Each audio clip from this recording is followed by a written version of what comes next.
Hey everyone, in today's video I'm going to show you how to embed a video in a PDF using Adobe Acrobat. So let's get started. Start by opening a PDF in Adobe Acrobat, then go to All Tools.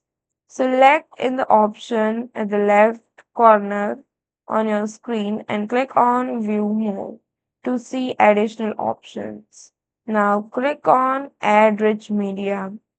Then this tool lets you insert media content into your PDF.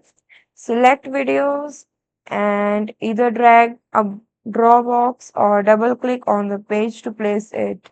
A dialog box will appear. Click on Browse and then select your video file.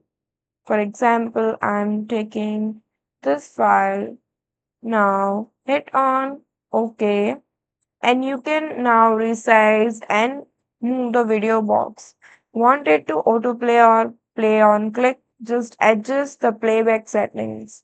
Finally, save your PDF to keep all changes, and that's it. You have embedded a video into your PDF, quick, simple, and super effective. So that's all for today. Thank you for watching.